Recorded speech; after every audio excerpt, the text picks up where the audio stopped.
Okay, got it. Okay, so I think we're streaming now, so you can start. Okay, hi guys, welcome back to another session with Fresh Dental Shadowing. Today we have Dr. Khatri here. She's a pediatric dentist, and I'll give the floor to you. Hi guys, welcome and thank you so much for joining us this afternoon. My name is Dr Khatri. I am a board-certified pediatric dentist. I'm actually in practice in Venice, Florida, which is a tiny little town on the sun coast of Florida, about an hour south of Tampa. Things that I would like to actually start first with a little bit about me and a little bit about my story. You'll see a small timeline over here, which tells you a little bit about me. I am actually a first-generation American, born to Indian immigrants. My dad came to the States in 1971, actually arrived to Detroit, Michigan, which is where I was born. And he did his schooling there and got his master's in civil engineering. Went back, again, very traditional, immigrant story. Went back, married my mom, and she came over, and then I was born. And growing up, actually, my younger sister, and this becomes relevant as we move a little bit further along. My younger sister, who's 3 years younger than myself, her name is Yasmin. She has Down syndrome. So growing up as her kind of big sister, as a caregiver, as a second to her, I learned very early this concept of securing agency for myself, and which is actually one of my two core values. My two core values are impact and agency. Impact in the sense of impacting the world, right, making the world a better place, and leaving a mark on the people who I meet. But then also agency, meaning living my life on my own terms. One of the reasons why my parents left India was that they didn't have agency in India. They were not able to necessarily live their lives on their own terms. And so, having agency is something that's been a repeating and repetitive theme throughout the course of my life. Not only as ultimately helping me choose a career in dentistry and pediatric dentistry, but then also owning my own company, becoming an entrepreneur and businesswoman. And now, in my fourth decade of life, it's kind of evolved into helping other young women, men and women, specifically, women with minority backgrounds, which is something that's very dear to me, achieve in their own lives and having an impact on them. So that those people, those lives who I touch, and perhaps one of you as well, I am able to impact them in some type of meaningful way. And so, as you can see further along the timeline, I became a pediatric dentist in 2006. I acquired a business in 2008 from Dr. Jeff, who had actually started his company in 1977. And we'll talk a little bit about that last part in 2019. We'll talk about BYLR, something that our company did where we decided to kind of shift the status of the organization to build your life resume. That's what BYLR is. And so we'll talk about a little bit about that later on. My educational background is I went to the University of Florida, attended there for undergraduate studies in food and human nutrition, got my bachelor's in that. Also went to dental school at the University of Florida. I actually did a combined BS-DMD program there. So it was a 7-year combined BS-DMD program in which I obtained my bachelor's degree following my first year of dental school. So I applied to that program actually fresh out of high school. I was a freshman in undergrad when I applied to that program. They reserved 7 spots at that point in time for the entering class of 2000. I actually applied in 1997. And I was able to gain admittance into that. And so I saved a year as far as undergrad versus, undergrad goes. So I completed that program in 7 years. The only regret that I would have, that I've told many of my mentees and my, people that I mentor, is that I wish I would have not been so terribly obsessed about going through as fast possibly can. And I wish I would have stopped and smelled the roses just a little bit. One thing I have recommended to every single young person that I have access to, which I have access to many because of my nature of my specialty, because I am a pediatric dentist, is studying abroad. That's one thing I wish I would have had an opportunity to do. And so if anybody who has an opportunity, many of you that I'm talking to, that I've had the opportunity to meet over the last 20, 30 minutes, is if that opportunity presents itself, if it is easy for you, do it. Because you don't get chances like that back in your life. So that's one thing, a little plug that I want to make, and share a little bit about my own story. I ended up going to New York University for residency, where I did a 2-year program, an advanced education program in pediatric dentistry, and really just had a fat time living in the city. So for me, applying to my residency was really about where do I want to live? That really determined where I applied to residency programs. Because for me, again, that building your life resume, right? That comes from stacking experiences in your life. And so really focusing on academics, as we were just talking about, but really working to stack experiences and not stop living. Don't ever stop living your life, right? Building your life resume. The question I'll ask you to ask yourself is, how many summers do you have left, right? If you're 20 and the average, if you're going to live to 80, you have 60 summers left. If you're 41 like myself and I'm going to live to 80 or 90, how many summers do I have left? And so no matter what we're doing in life, no matter what we're trying to achieve, whether it's postdoc education, graduate education, which you guys are in a very, very you're in an intense part of your life right now, trying to achieve, do well in school, gain admittance into dental school. What I will tell you is that also be focused on the arc. Do not lose perspective and do not lose sight of what the overall arc of your life looks like. So, again, a little bit more about BYLR later. My specialty specifically is pediatric dentistry. I take care of kids from the time that they're born up until the time that they, are late teens, early 20s. My rule of thumb in my practice is if you stay in school, you can stay in my practice. If you are finished with school and you have an adult job and you're adulting or you're married, well, you got to see an adult dentist at that point in time. And I love it. And I actually did not love dental school. I hated dental school. I had actually considered, I never considered dropping out of dental school, but I did consider going back and doing medical school because I wasn't certain that I had made the right choice and decision for myself. And so I fell in love with what I do. And when I actually got into pediatric residency and I started my residency program, it wasn't up until then that I had that aha moment and that the clouds opened and the lights shine on, and I was like, this is what I was put on this earth to do. This is what I was meant to do. So for me, pediatric dentistry, I do believe, is my calling and what I have been called to do on my time on earth. A little bit about my practice. I have a private practice. I'm a solo owner of a private practice located in Venice, Florida. Like I said, opened by Dr. Jeff Janoff in 1977. I acquired the business from him. In 2008. I am the solo provider here. Dr. Janoff and I worked together for approximately 13 years, prior to his retirement just last year during COVID. I would say that the recipe for our success in this practice, we have kind of a boutique style here, really lies in 51% hospitality combined with 40% technical skill, and that I think sets us apart from other companies and other practices.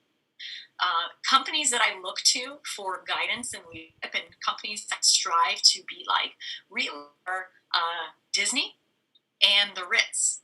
So really kind of marrying the hospitality of a high-end hotel combined with a company that focuses on really manufacturing magic, if you look at it, right? If you guys have ever been to Disney World and you have, you think about what your experiences are like there.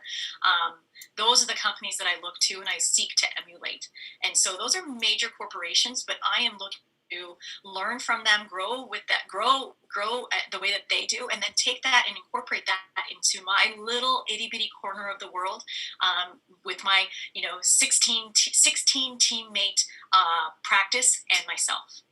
Our vision, as you know here, is to inspire and nurture the human spirit. It's our goal is to better the life of every child in our community, and really by delivering extraordinary healthcare, regardless of where a family comes from. But how do we do that? Ultimately, what we're focused on is how do we make people feel? How do we make parents feel from the time that they call our office and call my company and call my business, all the way through to their entire life cycle of how they walk in? What do they see? What do they touch? What do they smell? What do they hear? How can I control the design experience for them? No different than you walking into Magic Kingdom. Everything there is a controlled experience. When you walk into a high-end hotel chain, everything that you see, touch, smell, taste, it's a controlled environment.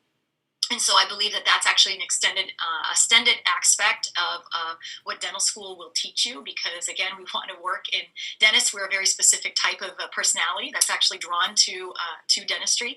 We like controlling things. Most of us have high functioning anxiety. I am a sufferer myself, and so those are things that you can kind of those are qualities that we can actually weaponize to really do good in our own businesses and in our communities as well.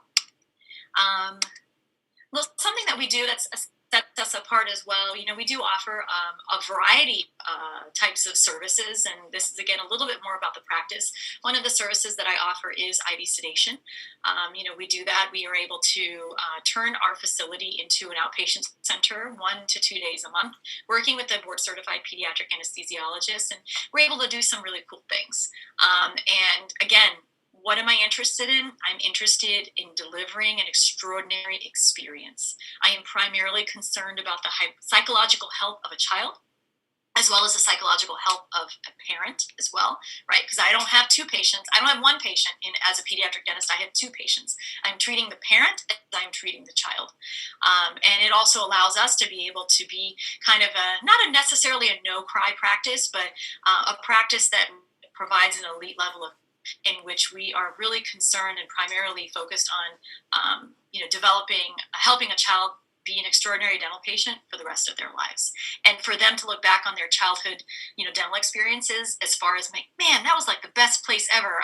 Dr. Khatri always took amazing care of me, and I never had a shot. Right? There's very specific things that we can do to ensure that a child has an extraordinary experience. So what you see there on the right side there, those are just two little pictures. That's a pre-op and a post-op, immediate post-op actually, of a child that I patient on, and I did some zirconia crowns. Zirconia is a product that is fairly new to the pediatric dental world. Those are some prefabricated crowns we're able to actually prep and place on the child, and those will last until that child is about 7 years old, when we'll naturally start losing those teeth. So this is a 2-year-old child that I actually sedated not that long ago, and was able to render that care for that child.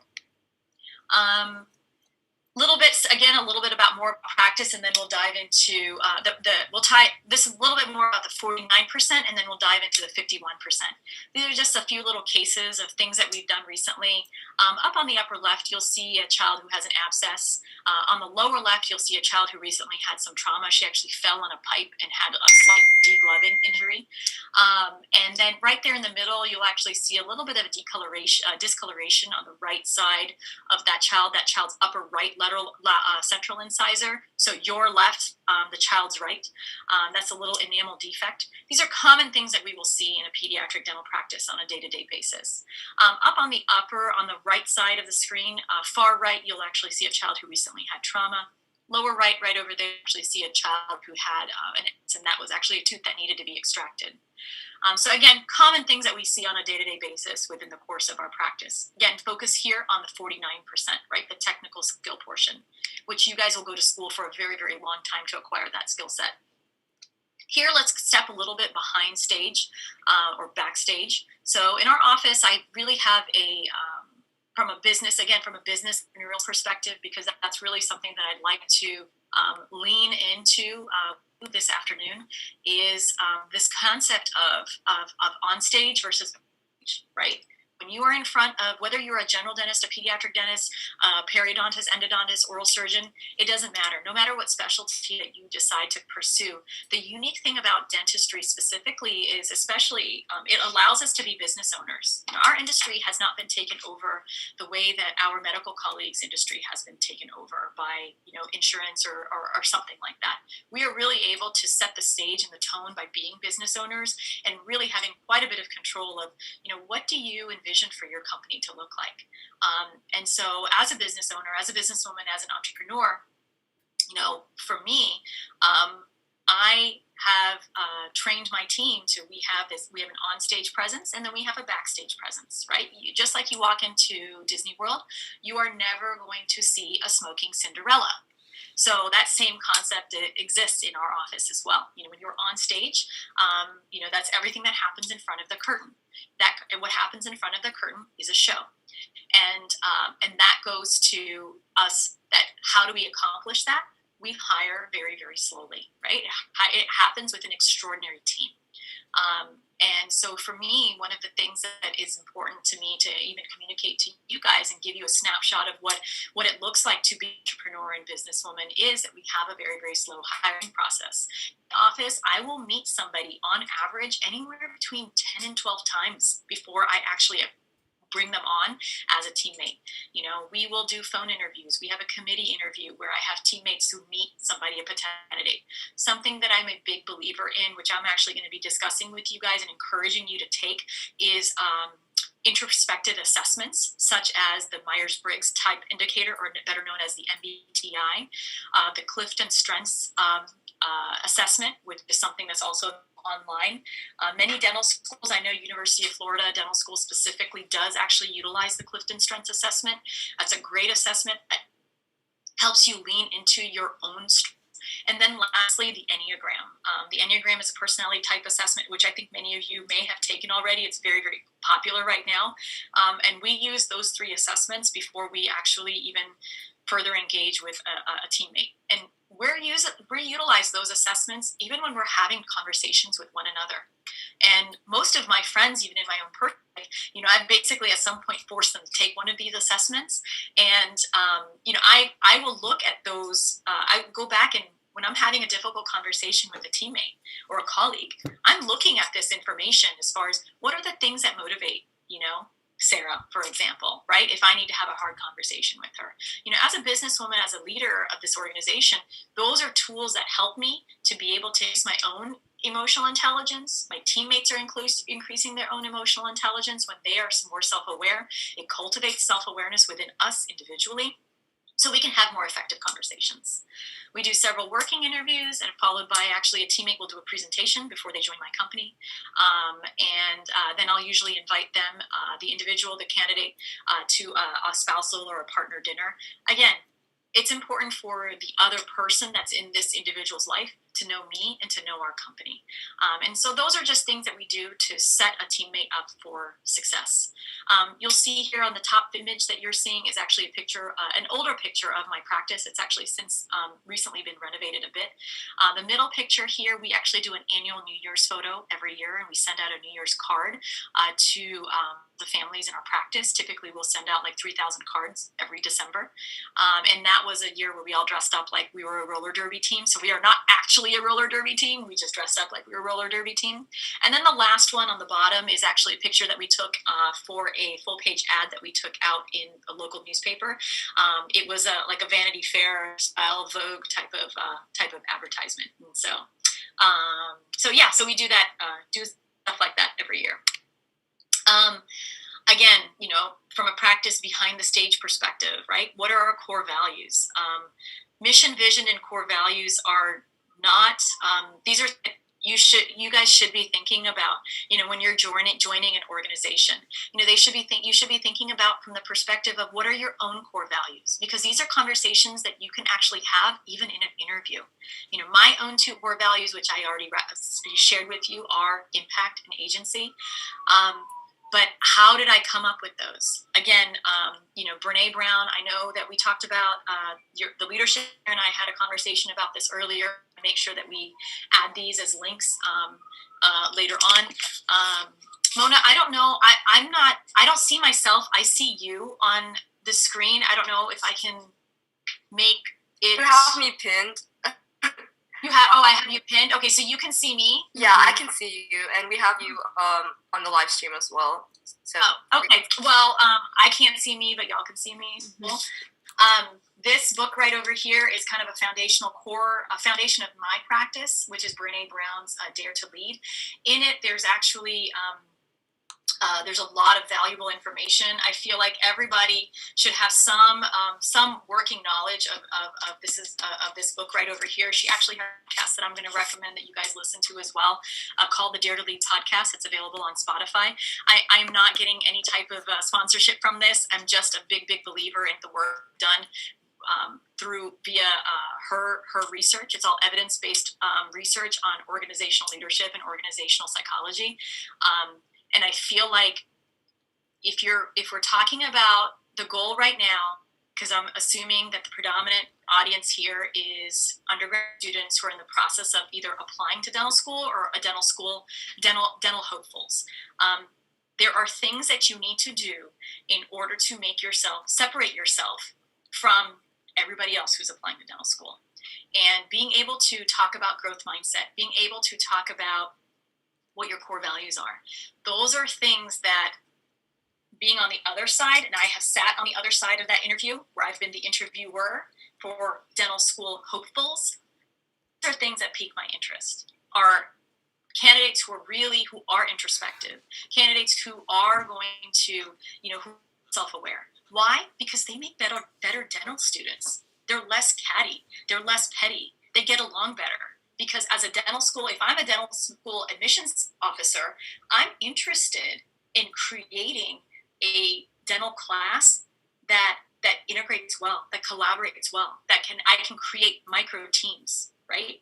People who have higher emotional intelligence, have higher EQ, they're better able to work on teams. So those are things that you guys can do that I would highly recommend. It is, again, focusing on yourself, your personal growth, your personal development.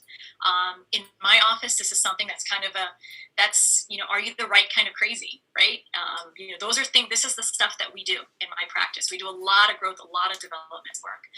Founder mindset, we all act like we own the place. Every single person that walks alongside me acts like they own the place. We move fast, we roll up our sleeves, and we're here to serve the work. Agency, we talked about that. We take charge of our thinking and of our lives.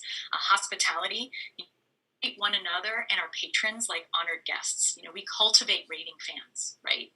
Bounded autonomy. For me, is it the two questions I ask everybody to ask themselves? Is it consistent with how we treat people? Yes. Does it hurt the practice? No. Then do it. We hire incredible people. I hire incredible people that use good judgment. So I don't have to have cumbersome rules and processes. We are free to think, and we're free to get things done on our own terms. So I have a very high trust, high freedom environment. That's what bounded autonomy is. Impact, we talked about that. We work to make a difference in the life of every human being that we touch. Growth mindset, we talked about that a little bit. Give this concept of giving without remembering. Every one of us is generous with one another, with our time, with our knowledge, and with our craft. It's the heart of who we are. Me working with, having the opportunity to work with Fresh Dental Shadowing today is part of that, right? Perhaps I may have impacted one person. Perhaps I may have impacted 10 people. I don't know, and I never will.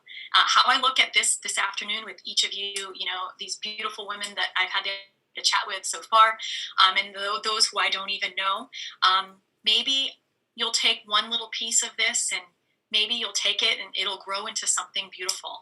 And that's what impact is for me. Impact for me is planting a seed and walking away, and you never know if it grows into a tree. Perhaps one day that tree will bear fruit. And I get emotional thinking about it because it's something that's really dear to my heart. Celebrating stories, moving right along. Creating. I think that every life is worthy of being cherished, and every story deserves celebration. So in my practice, all are welcome here. And that's something that's really important to me, especially in the climate in the world that we're living in right now. Right kind of crazy, that's, in my office, you're the right mix of weird, fun, and magic. And I hired you, you're not here just for the job. You're here because you can impact us in some type of meaningful way. And as you guys interview and you go on interviews, remember, you are in school is interviewing you. As you go on interviews to become associates, associate doctors, or you're meeting people, you are interviewing them as much as they are interviewing you. Don't lose sight of that. Are these people, is this school going to make you better in some meaningful way? Don't stop asking that question to yourself. And then that should be a question that they're asking as well. Will you make us better as a candidate in some meaningful way? Raving fans, ultimately that's what we're working to create here in our office, is raving fans from our customers, but then also for us of one another. My practice philosophy for sharing the profits is, when we do well, practice does well, guess what? Everybody does awesome, so we share that. Clear is kind. This is kind of a manifesto for Dr Khatri Pediatric Dentistry, and it's fairly simple. Clear is kind. We don't gossip. We don't talk poorly about one another. We engage in radical candor, and we speak to one another like human beings and like adults. Rest, renew, play, just that. We do everything. We rest, we renew, and we also play. We recognize that. And I will encourage each of you, don't forget that part. As you're chasing this dream that requires such an elite achievement, don't forget to rest. Don't forget to renew. Don't forget to play. You need that for your own psychological health. Your job is not to have a psychotic breakdown at the end of dental school. Your job is not to have a psychotic breakdown at the end of trying to get into dental school. You must also give yourself an opportunity to rest and renew and play.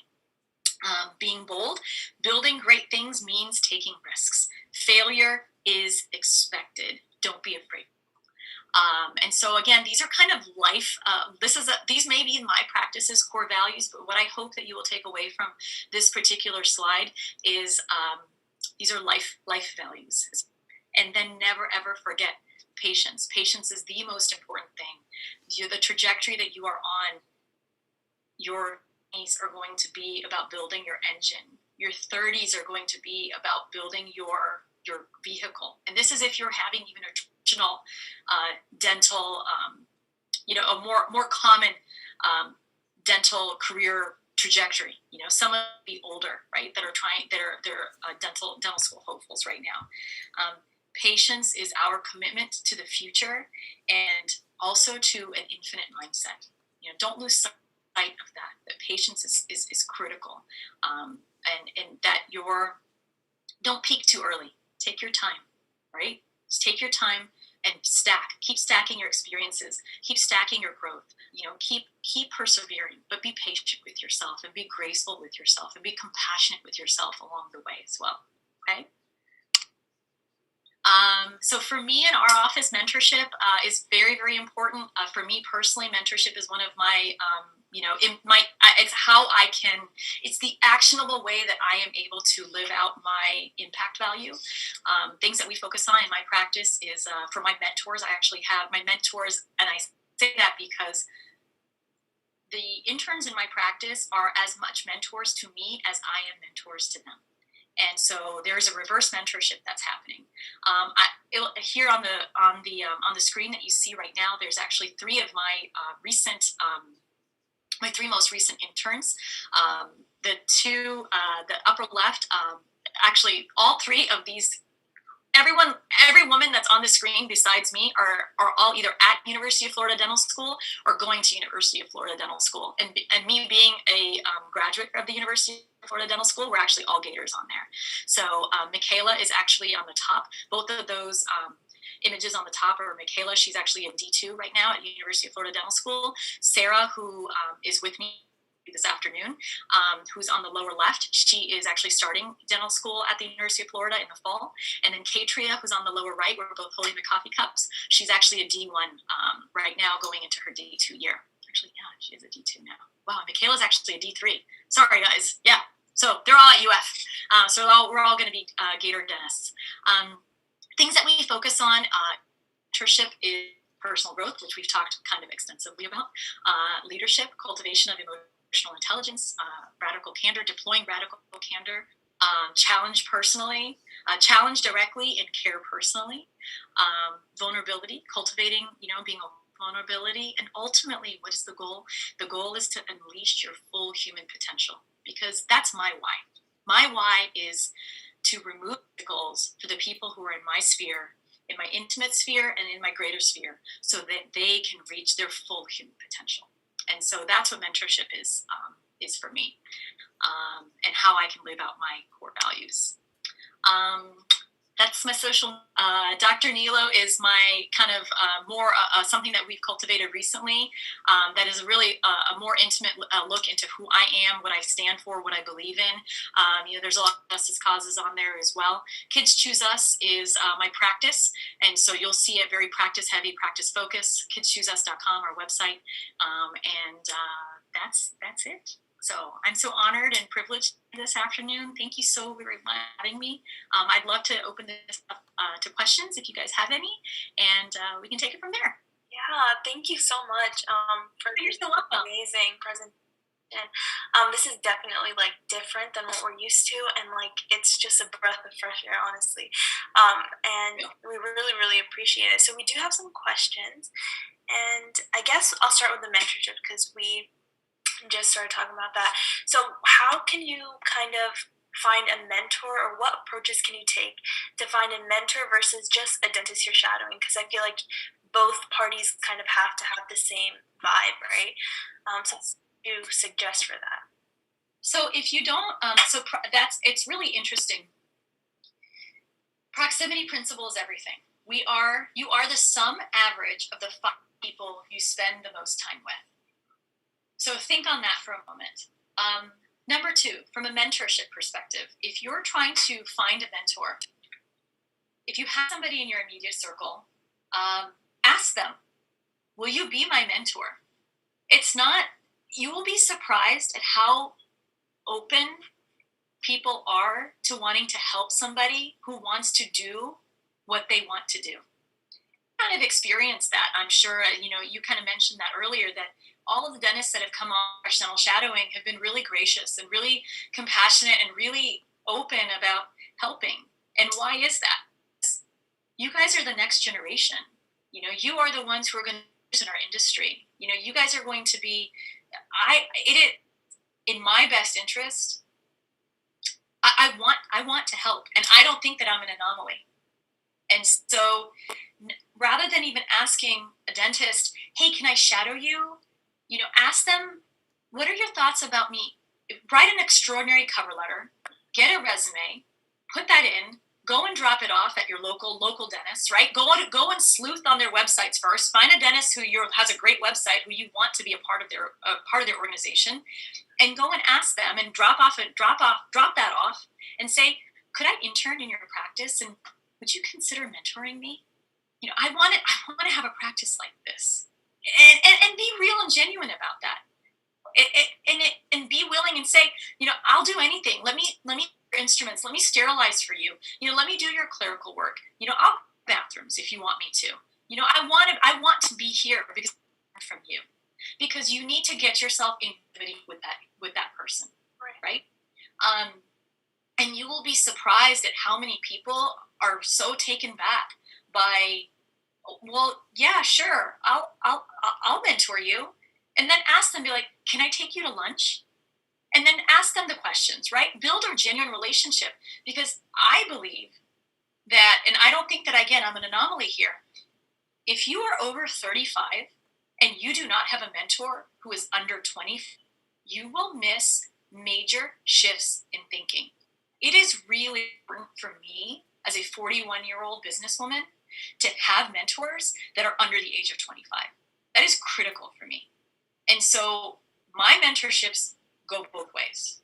Sarah, Katria, and Michaela mentor me equally in the way that I have mentored them. And through our relationships, we've become sisters. And that is actually, ultimately, that is the most full and the most blossoming mentorship that you can have. Yeah. And as students, don't be afraid to ask. there's just human beings, right? They're just trying to do the same thing that they did what you're trying to do. And that's actually something that I'll also share with you, is that find the person who you want to be. You don't try to reinvent the wheel. Find the person who has the practice that you want, and then just do what they did. Where'd they go to school? My mentees all are going to the same dental school that I went to. That is not on accident. That is by design. It just worked out that way, right? And the thing is that they will now, as we continue to grow, maybe we can do extraordinary things together. Where it started as a reverse mentorship and this type of mentorship, well, then it's become sisters, and maybe one day we'll become business partners. Who knows? Yeah. Right? But you need relationships. You have to be willing to cultivate those relationships. Right. And answer your question. Sorry. Yeah, it did. Yeah, put yourself out there. Put yourself out there. Be brave. Right. Be vulnerable. Have courage. Don't be afraid of that shame of rejection. Failure. What is it? Failure is expected. It's on my notes right over here, people. Failure is expected. Failure is a gift. Don't be afraid of rejection. You're gonna get rejected. Yeah. Gotcha. Thank you. You're welcome. So you said that, you mentioned to us that everyone has good grades, everyone has a good DAT score, you need to be above and beyond that, right? And then you also mentioned kind of the interview aspect. So have you ever read a personal statement or interviewed someone, and what are some things that stood out or was exceptional that maybe you can give us an example? Absolutely. So personal statements, for all of my mentees gone through dental school, who have gotten into dental school, and those who have not actually, who've decided to pursue other paths. Personal statement, it should be well written. If you have access, and it should be stories. It should not be, I want to be a dentist because. It needs to be more than that. If there is something that has impacted you in some type of meaningful way, if there's a family story or there's a personal story, and if you can share that in a compelling way, the admissions committee is going to remember that. I have an intern in my practice right now who studied abroad, and she lived in France for a semester. And so I went to lunch with her earlier this week, and I was like, did you journal while you were there? Did you journal about your experience, about, what happened there, and what were the good things and what were the bad things, and what did you learn, and what did you learn yourself? And she's like, yeah, I did a little bit. I have strong memories about what happened. I was like, you should start journaling about that. You should start writing that. You need to start mining that, because there's a lot of information there. I was like, that really sets you apart as a potential dental admissions committee member. That would set you apart from the next person who did the clubs, they did this, they have the 3.8 GPA, they've got the 22 on their DAT. Okay, well then what? What else? What sets you apart? What makes you extraordinary? Let me tell you about this experience that I had. Good or bad, right? So what are the things, each of us has those things in our own life that sets us apart in some type of meaningful way. Brainstorm that, brain dump it with your mentor, brain dump it with the people that you know and trust. Is there anybody who's an extraordinary writer who's in your sphere? Do you have somebody who's a great creative writer? Do you have an English professor who you have a great relationship? People you should be bringing together, because how well something is written also makes a difference. You want that feedback. You don't want someone else to write it on your behalf, but you should get a lot of people, not one or two people, to read your personal statement. You should get a few people to read your personal statement. People who you trust and people who you admire in some type of way, not just ding-dings off the street. Yeah. Okay. Thank you so much. You're welcome. Okay, so you mentioned that in dental school, you kind of had a hard time, or you thought dentistry wasn't for you, right? So what kind of, even now, what keeps you motivated and distinguishes between a bad day versus, okay, this is a career that maybe I don't like? So right. So for me, shadowing or interning, I believe, is super important, and it's not something that I felt like I did enough of. And in hindsight, maybe it better for me, because when I got to dental school, I was kind of like, this kind of sucks a little bit, I don't love it. And it wasn't until I got to pediatric residency that I was, was really, really compelled that this is it. This is it for me. This is why I was put on this earth. And for me, it was a rotation that while I was in dental school, I was a D3. I was doing a rotation at Takachali, which is actually a residence for individuals who have profound needs. And we were there, and we were cleaning a young man who was wheelchair bound and who was nonverbal, autistic, who lived in this group home setting. And for me, what I was actually doing is I was actually involved in the active stabilization of this individual, in which I had my hands on his forehead, and I was actively stabilizing him while one of my colleagues was using a Cavitron, which is an ultrasonic scaler, and cleaning his teeth, and another was suctioning. It sounds like a kind of a gruesome situation where I'm actively stabilizing the pen. But for me in that moment, I thought, I can do this for life, and I might be really good at it. So for me, that was that moment. So what does that mean for you guys? Be open to those moments. Be vulnerable to those moments. Be open to those experiences. Try intern in an oral surgery practice and be like, this sucks. I do this. The greatest gift that I have received is students that come to practice that are interning in my office, whether it's for a day or a week, or even one of my gap year interns, right, who's with me for the entire year. And they say to me, wow, I really hate pediatric dentistry. It sucks so bad. I don't know how you do it. But what a gift. What a gift that they have given themselves, because they can take that and they can cross it off the list. So give yourself those experiences. Be open to those experiences. Don't just keep your head down and just keep going. Look for the opportunities to spend time in places so that you can cross things off of the list. And then maybe something will spark your interest. Sure. And so what kind of motivated you to go to a specialty and spend more time in school instead of just, becoming a general? Yeah. Right. For me, my story is kind of, not that compelling. I did well on the national board. So when I school, we had part 1 and part 2. When you guys go to school, you're only going to have one national board exam. So I did well on part 1 boards, and I was like, oh wow, well, maybe I could specialize, because I was just kind of an average student. C equals DND. That was my plan, was to just get through dental school. I did great in undergrad, I did great in high school. Dental school was really hard for me. And so academically, I was like, I don't know if I'm going to be able to specialize, because you do need to be higher in your class rank and so on, because there's that element of it's scores as well as personality and other aspects that are going to get you into either a dental program or into a residency or postgraduate program. And so that initially was what prompted me when I did well on that first exam, that first national board. I was like, well, maybe this is a door that might open for me. And that's when I really started to become open to the experience. And so that's when I really started paying attention, as I went into my D3 year, my 3rd year of dental school, to the different rotations that I was engaged in. And I was like, maybe I could do this. Could I do this? Could I see myself doing this for the rest of my life? Does this excite me? Gosh, this is terrible. I could not do this. This sucks. And so those are when I started to have conversations with myself. And then I also looked for auxiliary experiences, specifically because I knew I had an interest in pediatric dentistry, especially because my younger sister had special needs. So I had a natural I was naturally magnetized to pedo. Yeah. That was you. Did it freeze?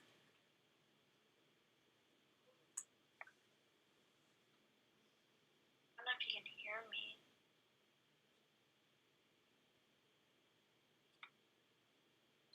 She froze for me as well. Okay.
she's trying to rejoin, and hopefully we'll have her.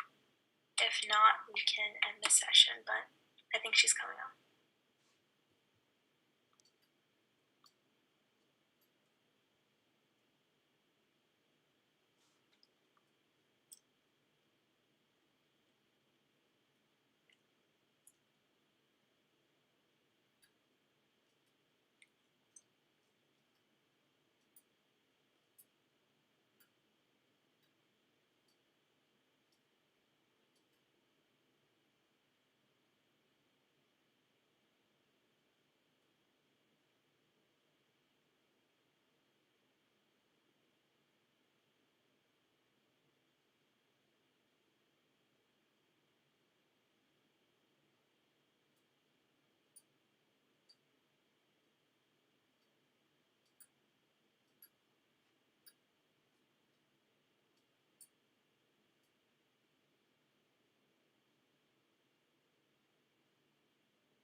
Am I back? Yes. Okay, great. Sorry about that. No, you're good. You're good. It's all good. Okay. Let me just get the questions back up.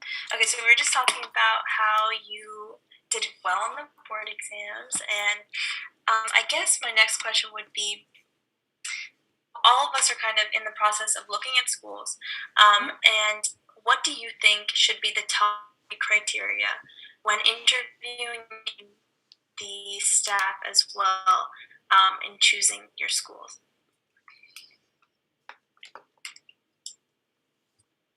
I mean, the statistics are all available online, right? Yes. So find out if you're going to be happy here. I would definitely ask, like, what type of support do you provide to students? Do you guys offer tutors? As far as asking the staff, if you have an opportunity to talk to the other students, that's really is going to tell you if you're going to be happy there or not. Do they ties even like your mental health, right? Do they care about that? How nurturing is the whole environment? Will you help me? How will you help me grow?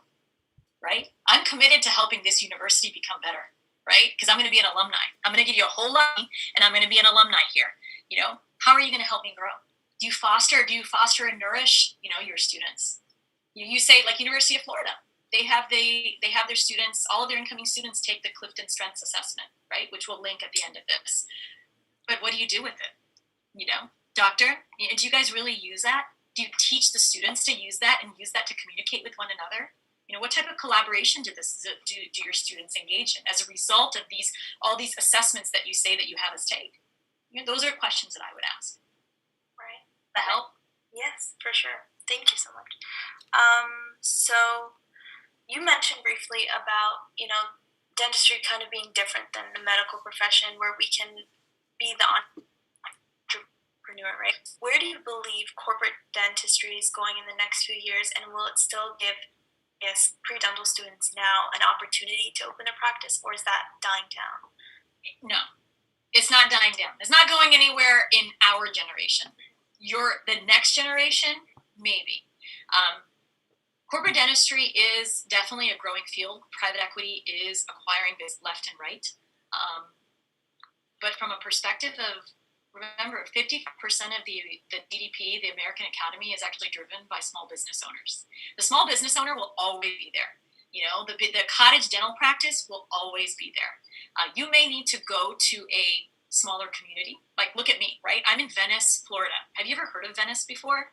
No. I'm in a small community. I'm in a small town. For me, that has allowed to really kind of thrive and flourish in this community, right? I'm the only pediatric dentist in this town. I have been the only pediatric dentist. My practice has been the only pediatric dental practice in this town, 1977, right? So there might be some moves that you need to make in order to, if that is an entrepreneurial dream, is you may need to make some strategic from that perspective, but absolutely not. I believe 150% unequivocally that dentistry is an amazing opportunity to be a small business owner, to be an entrepreneur, to achieve your small business owner dreams, to achieve your entrepreneurial dreams, 100%.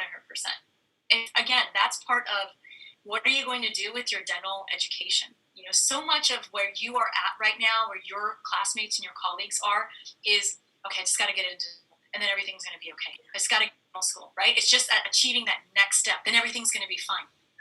You got to think bigger.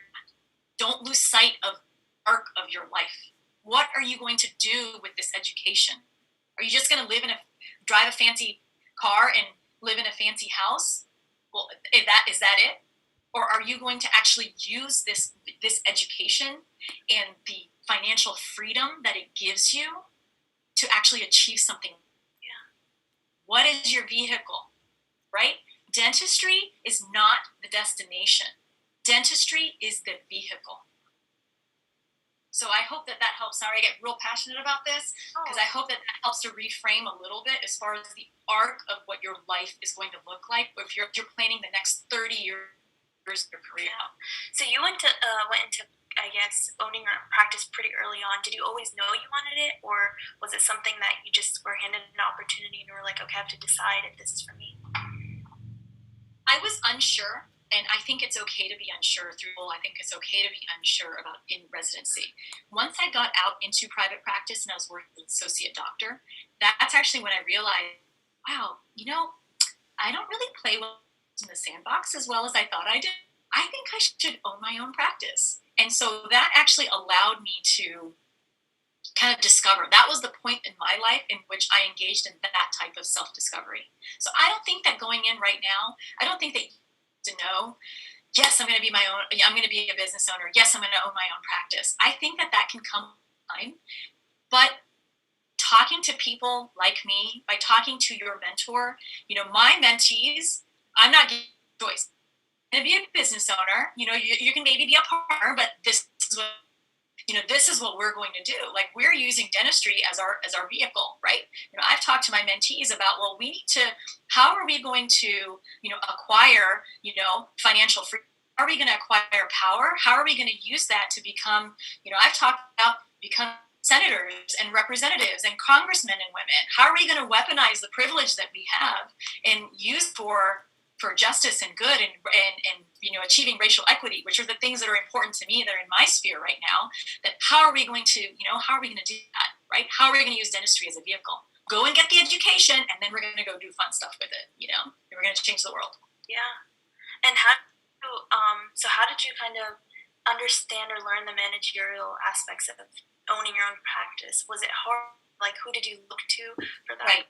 So that is actually something that you are not taught in school. You have like one class on management. They kind of dabble in it a little bit, and that's where the self-direction is really, really important. Of learning leadership, being able to grow personally, and then also acquiring the skill set, because that is a really valuable skill set that you are not taught in dental school. I worked with a consulting firm for 3 years, very early on in my career after I acquired this, and they helped me set up the systems and processes practice. They helped me learn as a leader. They were like, read this book. I had a consultant that I would talk to every 2 weeks, and I would talk to her. Literally, she was like a therapist, what issues? These are the issues that I'm working with right now. This is what I'm struggling with. I have a teammate that I need to with this, and this, and so on. She helped me, even put me on the path of introducing me to the personality assessments, right? The hiring process. They put me on the path, but then as I grew, I evolved and turned it into what you see today. So there are companies and organizations out there in which you will need to invest again in yourself once you are out of dental school to learn that skill set. It's valuable, it's imperative, and I don't think that you can succeed without it. The leadership portion is an absolute, I believe, must. Of course, yeah. Okay, I think we have time for one more question, and I guess this isn't really a question, but want you to talk about the conscious competency, so that everyone it was eye-opening for me, and I feel like it'll be really beneficial to people watching if you could just kind of explain that so they understand, the course of life you can take. Yes. Okay, hold on. I'm gonna draw. Okay, you guys, hold on. Can you see that? There's just four. It's just a linear. It's a linear line with four little spots on there. What I was talking to you about earlier is that right now you guys are at a place in your career. If you're looking at the arc of your career as dentists, you're in a place in which you're down here. You're on the bottom left. You are unconsciously incompetent. You don't even know what you don't, okay? So as you continue to acquire, right, in this undergraduate sphere, your job is to just be a sponge and absorb as much as you can through your mentor, right? Your job is to get her of what is going to be coming at you over the next 10 years. Your life will not change more than it is going to in the next 10 years. You're going to go from undergraduate to possibly a business owner in 10 years, okay? That's a pretty big jump that happens over the next 10 years of each of your lives. Then over that, so unconsciously incompetent, eventually you're going to be going to dental school. Dental school, you're going to enter a phase in which you are going to be consciously incompetent, meaning you're going to realize, holy crap, I don't know anything. You're going to know all of the things that you have no idea about. And that's going to be very overwhelming for you. And over then you're going to continue on a few more years. You're going to get through dental school. And then probably in your first or second year of practice, you're going to be like training.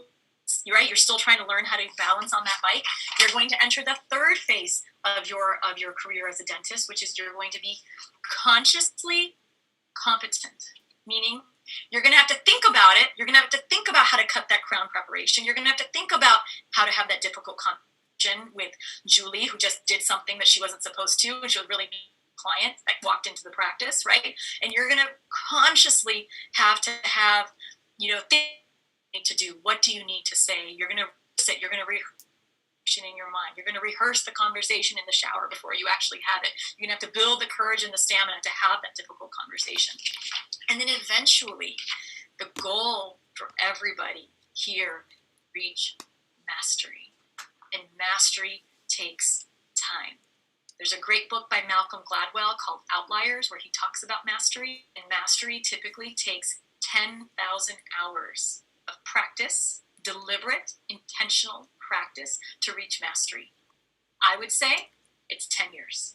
10 years out, you will become unconsciously, you will reach a place where I have very recently reached this place in the last 5 years where I could close my eyes and I could cut up tooth and fill the tooth without ever actually, I just go by feel. And I can be thinking about what are the other 10 things that are going on in the other parts of the practice right now? Who needs me? Where do I need to be? What needs to be happening? Or, I need to have that difficult conversation because she really messed up with that one client a day, right? Those are the things that I can do now because I am unconscious competent. The goal for everybody here is to attain mastery. You cannot master until you go through those other phases. You cannot go through them. You must go through them. And in order to go through them, take patience and perseverance. And talent alone will not get you there. Talent plus effort equals grit, right? You need both. Sorry, I'm like lecturing you guys. That's like life. I'm like lecturing you about life here. Yeah, I think you hear it too. I feel like we get caught up in like our end goal and forget all the steps. That's why I want to shake every one of you and say, stop. Just stop for a moment, right? How many summers do you have left? And that doesn't mean you abandon your academic goals. It means you don't lose sight of your life. Of course, yeah. I think this has been like extremely eye-opening for many people. Yay. So thank you so much. It's my pleasure, really. Yeah. Okay, that's all we have, guys. So we'll go ahead and end the session now. Thank you so much for. Please, anybody who wants to reach out to me, you can reach on Instagram. You can reach out to me through my website. we'll make sure that all of that information is available to you guys. I'm happy to help any way that I can. I love what I do. Like I said, I think I was put on this earth to do it, and any way that